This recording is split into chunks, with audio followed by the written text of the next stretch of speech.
What you are about to hear is a live podcast that Gemma and I created a couple weeks ago. You'll hear questions submitted by listeners, and some are asked by listeners who were tuning in live. The audio is not perfect. Recording a conversation live on the air was new to both of us. If you have questions you'd Gemma and I to discuss, feel free to email them to me at shane@itsfoulplay.com or go to our website, itsfoulplay.com. For anyone who is joining us and you've never listened to Foul Play with Gemma, and I'm Shane Waters, and this is Gemma Hoskins. I am one of the hosts for Foul Play in the Hometown History podcast, and Gemma joins me in the podcast for season 2 of Foul Play, where we talk about Sister Cathy's murder. And Gemma, people will know you from Netflix's The Keepers. Of course. I like that. Teddy, it's okay. He's just telling me somebody's outside. Before I start asking you questions, Gemma, it looks like there are just some comments that have come through, so let's play them. You want to do the honor of pushing the button? Oh, comments. They're probably telling me to shut up. Hey, you two. It's really fun. This is a great idea. It's Lucia Buenarica or Lucy Goodrich. I love this. Love y'all. Hi, Lucy. Oh, Can she hear us? Can she hear us? Yeah, she if can. I'm saying hi to her? Yeah. Hi, Lucy. Of course. I'm going to practice saying her last name because I've read it many times. I wonder where she is. So these are all questions that people have just asked online, as we often get asked similar questions multiple times. Some of them we've already discussed, but at least you're able to answer them and set the record straight. Okay. Someone has asked if we're aware of which states do not have a statute of limitations for child sex abuse. I'm assuming they mean no statute of limitations at all. You know Correct. what? I don't know, but we could try and ask Abby and then post it because Abby keeps track of all this legislation all over the country. And she also keeps track of the number of credibly accused priests. She's very data driven. And that would be an Abby question. And right now, I don't know. Do we know who asked that? I don't. I do know that last time we talked about this a little bit, but you had mentioned that Maryland is if you're an adult and you're aware of the abuse, you have to report it. Right. Mandatory reporting. Yeah, but for Maryland, isn't there an exception for priests? For the statute of limitations or for reporting? To report. Oh, okay. We're talking about two different things though, right? Yes. Statute of limitations and reporting abuse. Okay. The way I understand it right now, if that a priest confides in another priest in a confessional and says, I sexually assaulted such and such a person, whether it was a child or not, it's wrong. Then I think that priest that's hearing the confession does not have to report it, I think. But somebody can check on that because I'll be honest with you, Shane, I do not keep up with the nuts and bolts of legislation very well at all. Teresa knows. If Teresa's on here tonight, Teresa, call in because you could help us with that. Teresa Lancaster is an attorney, and she and Abby and Jean and Lil and Gloria, they have all gone to Annapolis to advocate for eliminating the statute of limitations, which it's in the Senate right now. And somebody who works for the local government told me they thought it might pass. So that would be awesome. But I don't. That would be awesome. Yeah, I don't know all the ins and outs of the law. So if and when that happens, let's get somebody on who is either a delegate or maybe C.T. Wilson would do an interview with us or somebody who's been doing this down in Annapolis and tell us what it means in language that everybody can understand. Can you just give me a one-liner basically on what The Keepers is on Netflix?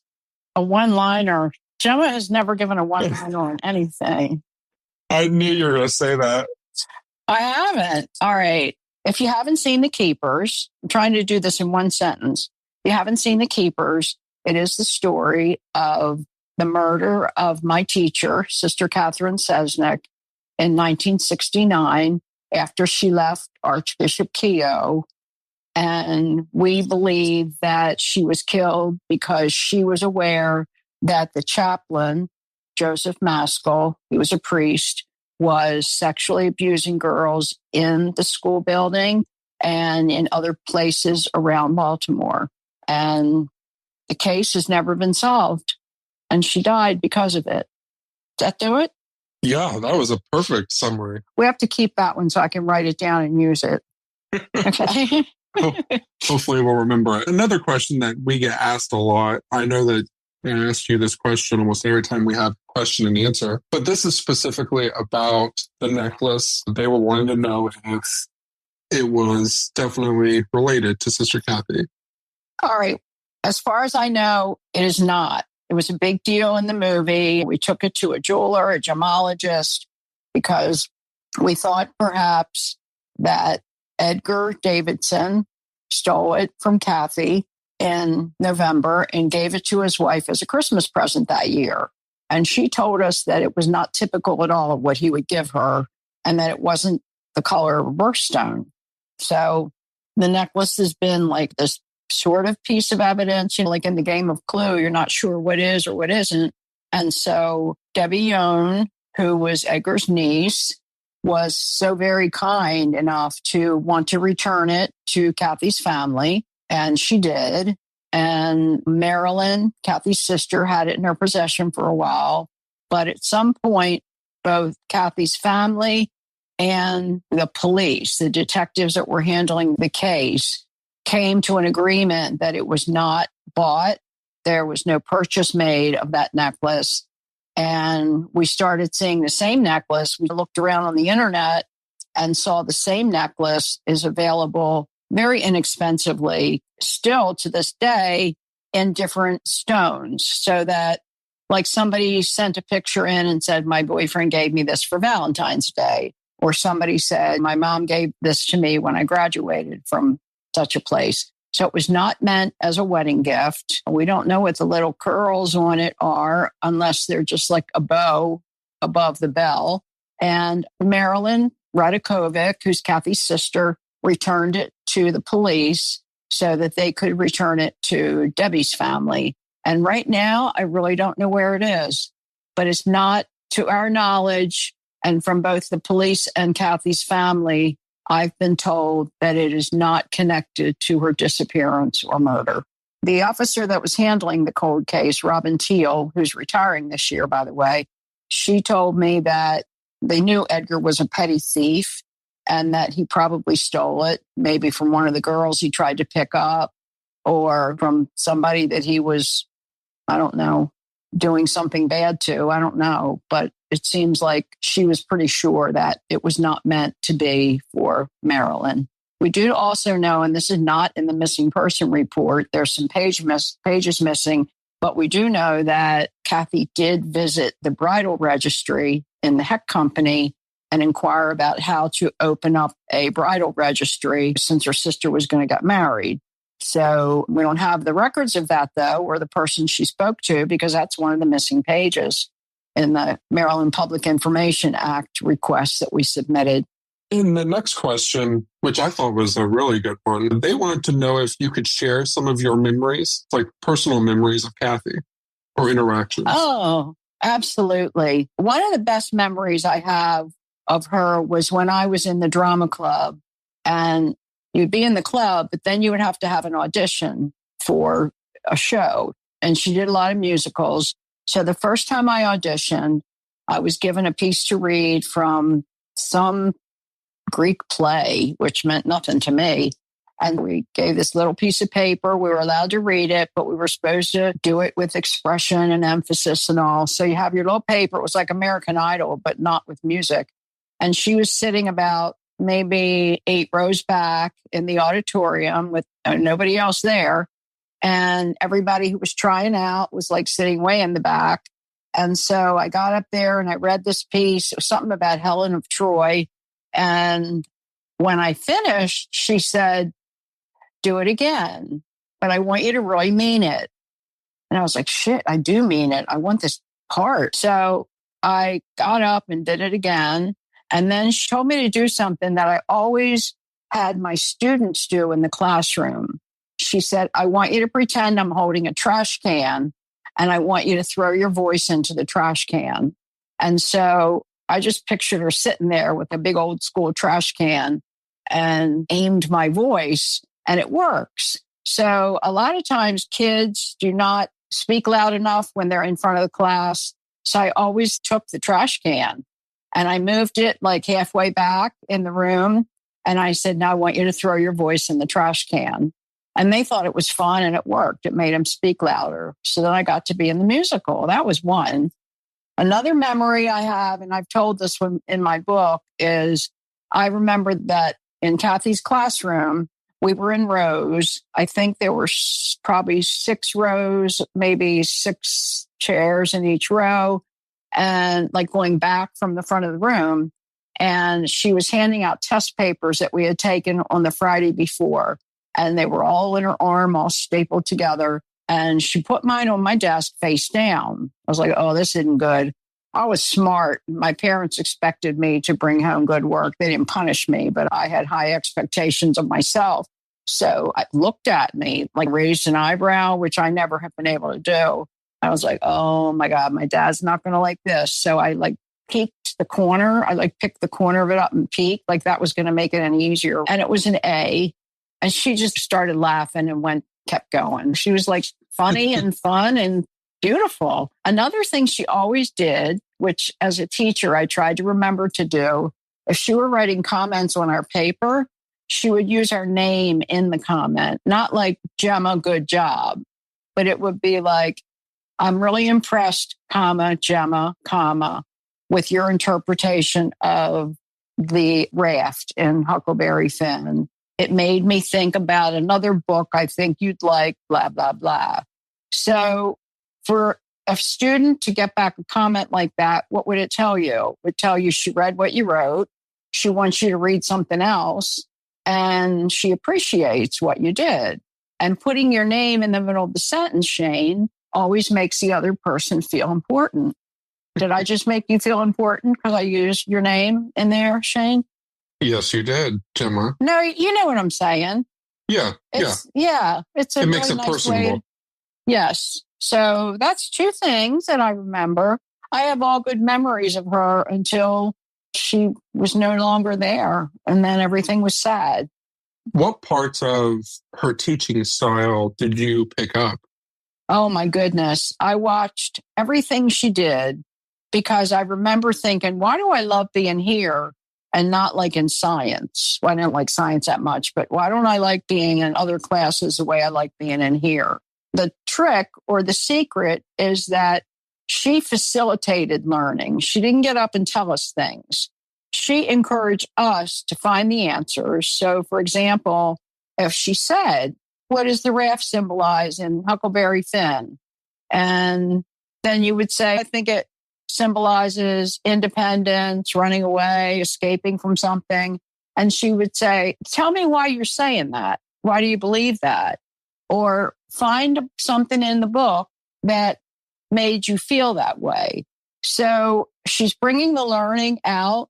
It actually has a name. It's called constructivism, where she helps the learner construct their meaning from what they're reading or doing or math or whatever, and then encourages you to build on that. It's also part of what's called the Socratic method, because Socrates used to sit in the middle of his students and ask them questions. And the discussion would actually be turned over to the students, and the teacher becomes a student learning with the others. She often encouraged us to agree and disagree with each other and to talk back and forth about it. And she would just ease her way out. But those are things that teachers learn how to do now. And when they're learning to be a good teacher, she just did it naturally. Always something that was hard, challenging, but that we wanted to do because of the way she presented it. Did your relationship with Sister Cathy evolve from student to friend? I do remember when, after she left at the end of my junior year, and I was not in her class that year. I had her for drama club for 2 years, and I had her as my English teacher for 2 years. At that time, being, quote, friends with teachers, it wasn't unusual, but it wasn't always typical. So for me, I do remember going to visit Cathy and Sister Russell at their apartment in the summer after our junior year before school started. And we took a pizza over. I've told people this before. My friend and I took a pizza over and we put it on the table and we realized it was upside down. So when we opened it, all the pizza was on the lid. And Cathy just said, we'll just get forks. We can eat it off the lid. So if you would call that friendship, yes. But I was not as close to her as many of the girls who may have been in drama club for 4 years. Or I know some friends went on a retreat with her to New York, and one of the girls' moms let Cathy borrow the car to take everybody to the retreat. I didn't do those kinds of things with her, but the weekends that we had practices for our shows, we weren't in our uniforms. We were there in jeans and sweatshirts. And so that was a much more comfortable, casual kind of relationship. But it was always appropriate, but it was always, she made every one of us feel like we were special because we are. We each are special in our own way. And I always felt like I wanted to make my students feel that way. Yeah. I guess that answered your question. Yeah.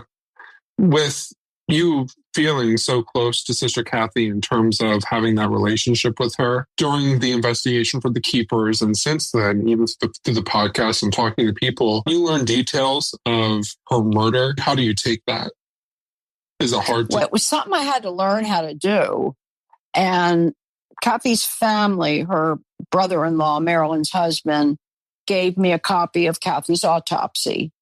And I didn't read it for a long time because I wasn't sure I wanted to read it. Because in my mind, she was like this kind of special mentor person that just shared herself with all of us.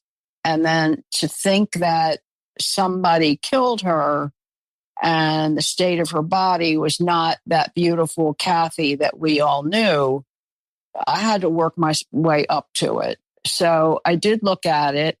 The first time I read it, I cried. I didn't understand a lot of the science words, but the part I did understand was really hard for me to read. And I just kind of let my emotions out.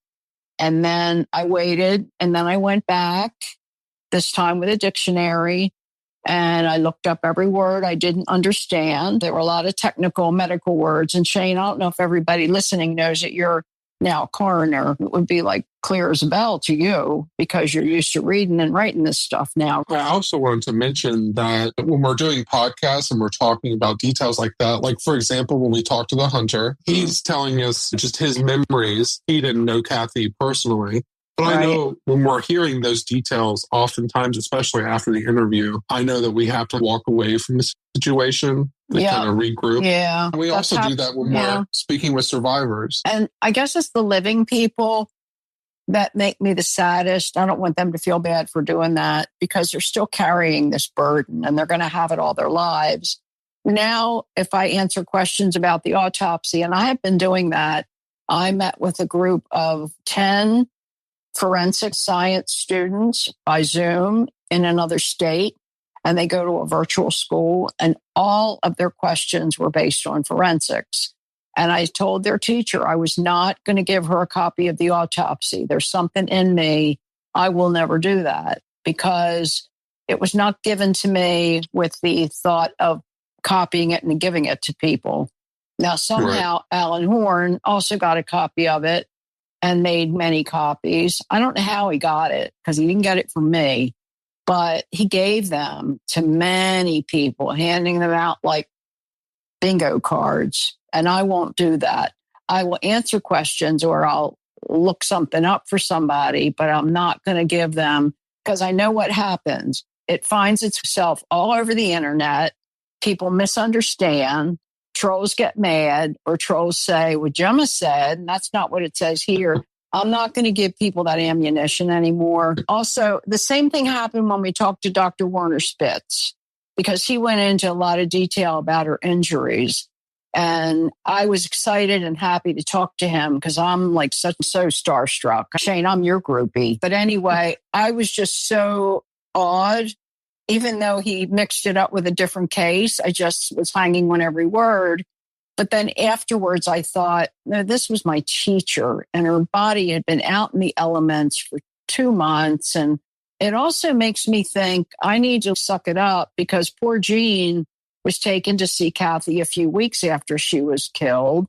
And she carries that vision around with her. The Maleckis, they had to identify Joyce the day she was murdered, and they have that inside. It's not so bad for me, but it is very sad when you think about this person that you loved and respected and who helped you develop into who you are was treated that way.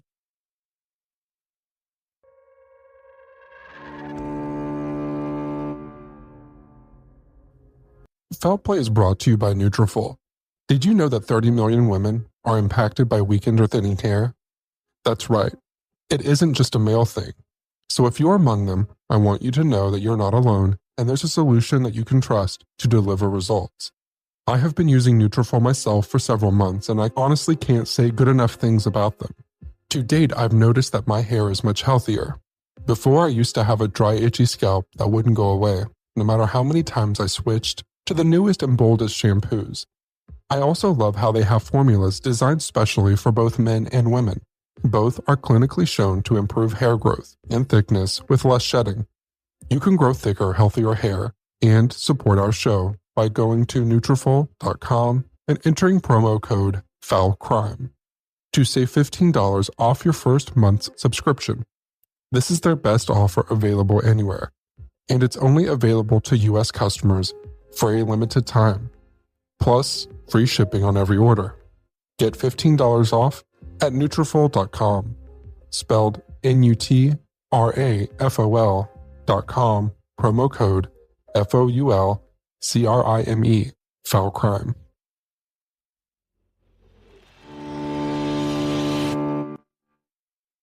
Another really good question I thought was someone wanted to know what recording podcasts together is. You can answer that. What is it like?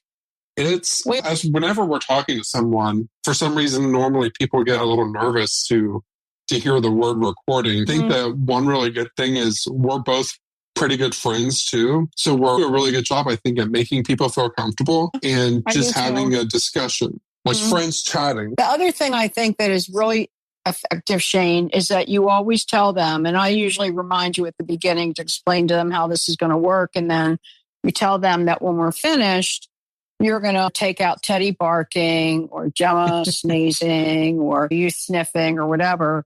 And you're going to have the person that we interviewed listen to the whole thing. And then it's up to them. It's their show. It's not our show. It's theirs. Then they can take out or add something. And then I think with Jean, she wanted to listen to it several times, and I was really glad. And then you take what changes they want to make, or if none, and then, you put the music and all to it. I will say I'm probably a little bit more worried about having a roadmap before we start.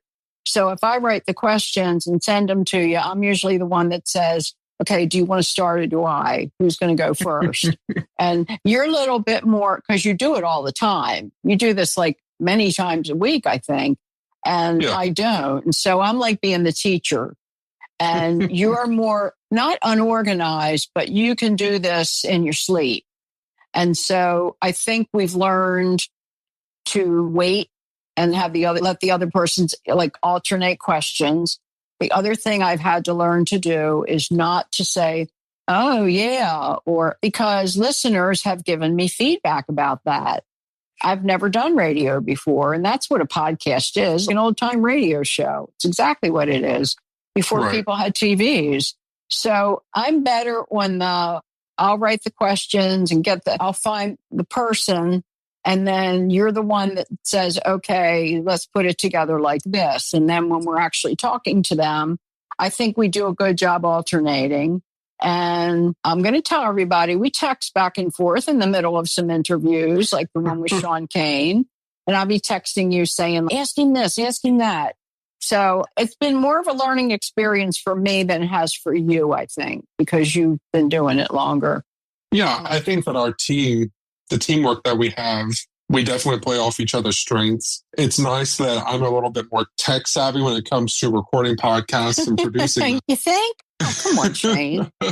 They're telling me, yeah, just push that arrow. And I'm like, what arrow? What's he talking about? Hey, we always get there, though, don't we? I know, we do. And I think we came to visit and we did a couple here.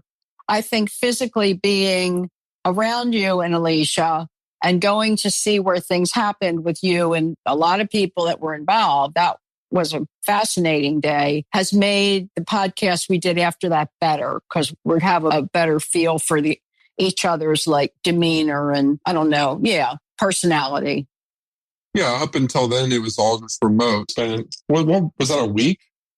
You came and visited me for a week, yeah? Yeah. You did. It was fun. I know. It was a lot of fun. You had mentioned how we let people who we interview pre-listen to episodes and we'll remove things. And I think the reason we started doing that was especially for when we're talking to survivors. It's their story. And sometimes when you're talking to us, like when it's just us two and them, they might be a little bit more open to share things, but I want to make sure that before we share it publicly, that they're okay with it. I think that the people who interviewed have appreciated that. And I think a few of them, we actually just had a three-way conversation on the phone before we recorded anything because they need to vet us. They need to does this feel right? I think the listener that was the expert in social work that shared with us how to talk to your children about abuse. She was not part of the keepers, but she had experience and wisdom to share. And I think we talked to her on the phone before we actually interviewed her. Yeah, you're right. Yep. Another question was, is the memorial plaque for Sister Cathy that people saw in the end of episode 7 still on the tree? Yes, it is. And it's private property. I just posted a picture of it, actually, because people want to know where it is. You can see it. Anybody that's listening, if they want to send me a message asking me how they can see it without going on private property, I can explain that. It wouldn't be helpful for me to explain it now, but it is private property. And there is a house adjacent to that wooded area. And the first time we went there, those people came out. And so I went over and talked to them, and I don't think they were very happy about us being there because they knew nothing about the story. They were way younger. And Jessica, the producer, was with me and John Benham, and they were like, you go talk to him, Gemma. I'll go talk to him. So I went up and talked to him. Jack. I knew Jess and John were like, come on, Gemma, that's enough talking to those people. Let's go. So they did let us walk on their property and take pictures and film. But I know that as soon as the keepers came out, that road, which is not a through road, it stops in a big parking lot of a distillery and railroad tracks, became like a looky-loo kind of place, like the tour of the movie stars' homes or something.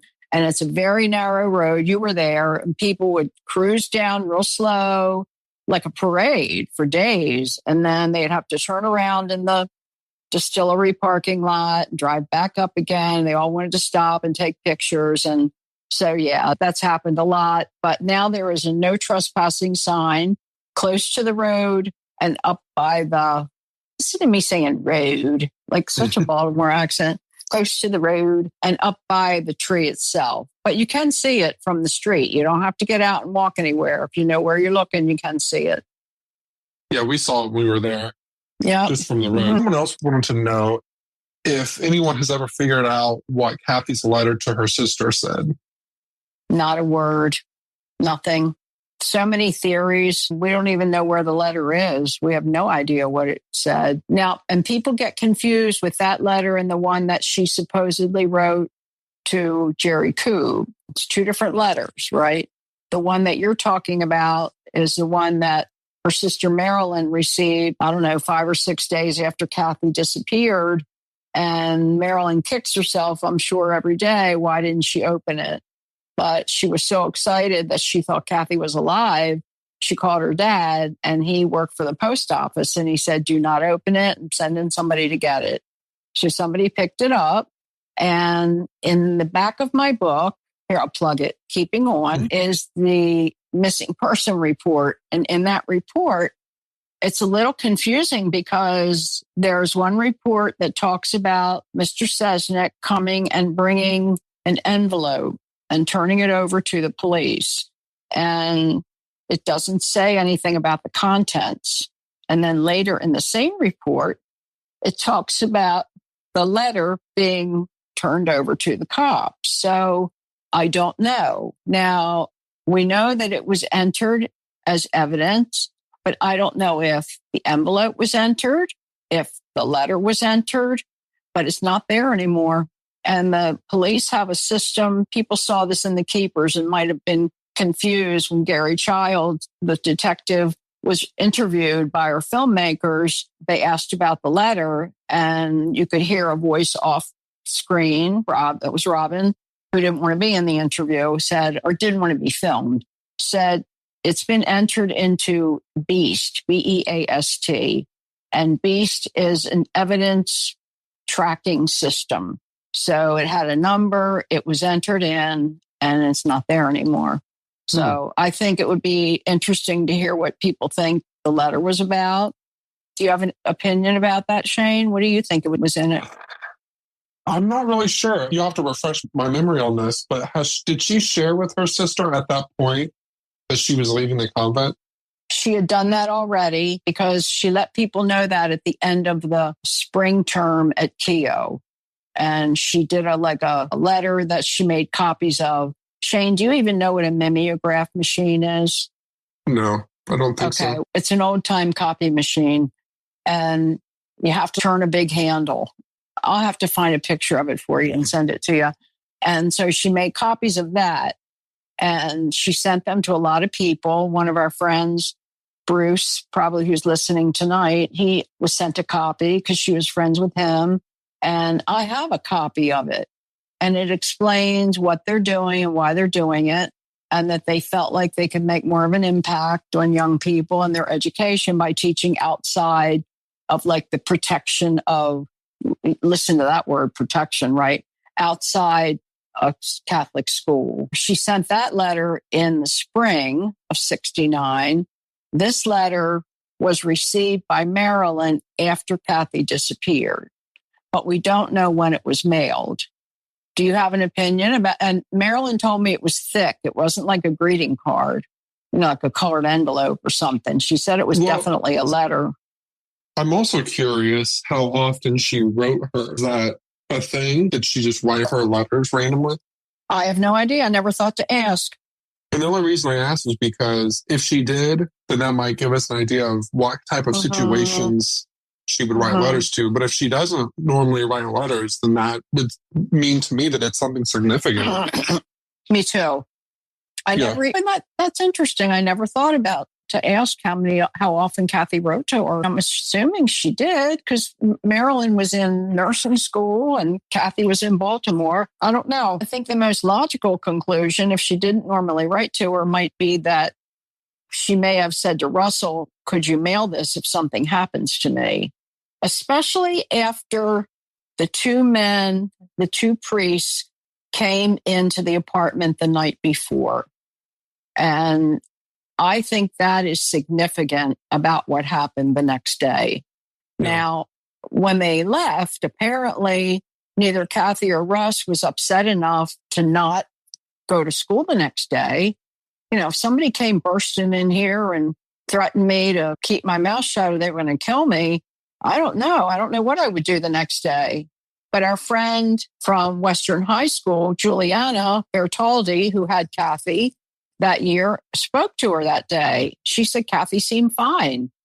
But again, Cathy was into drama, so she would be a good actress trying to look fine for her students. I'm not saying she was a drama queen. I'm saying if she had to pretend she was okay, she knew how to do it. Then I thought, I wonder if Russell wrote one too. If after those priests left, they both said, let's write letters to somebody in our family.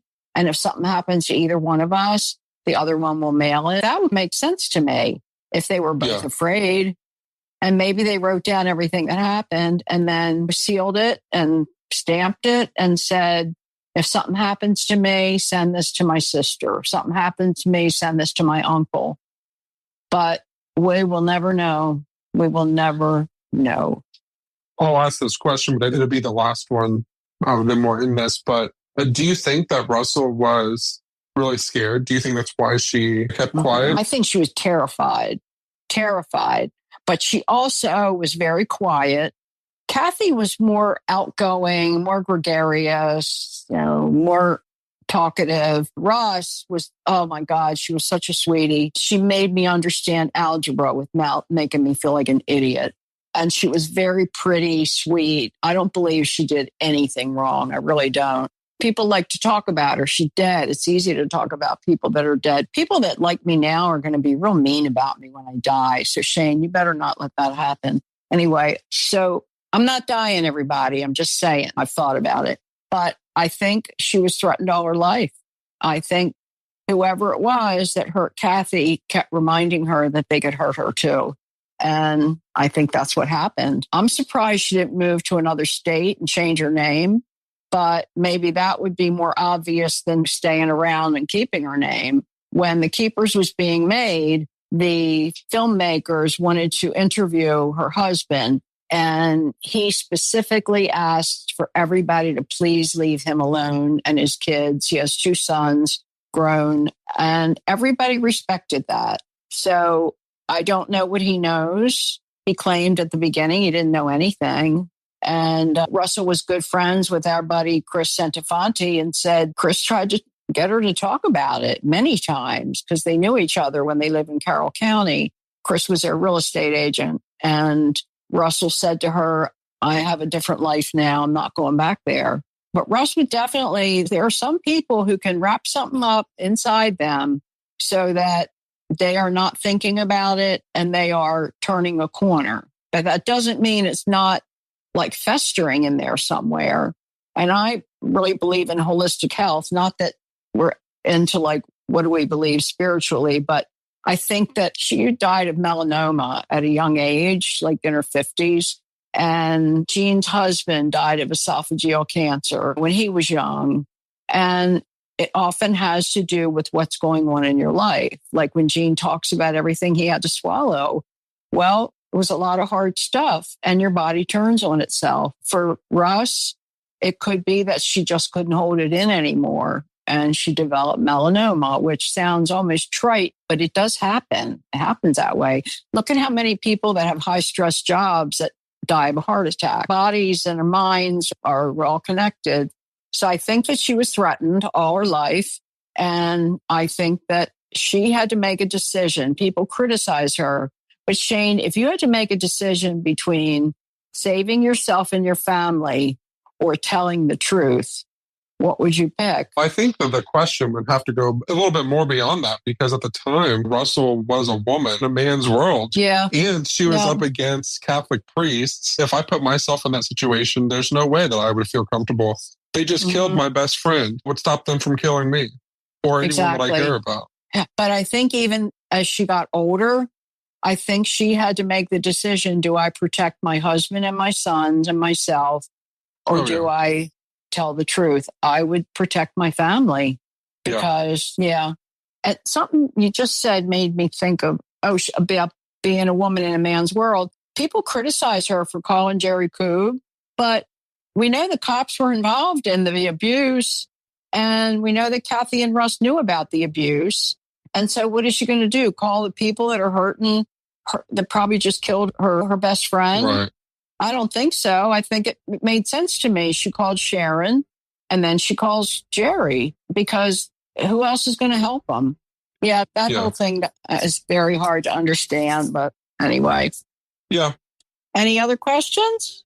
Yeah, that looks like it's it. Okay. I think you can go enjoy your snacks. You are rewarding yourself, Gemma. Thank you for this time. Thanks, Shane. All right. Take care, hon. Bye, everybody.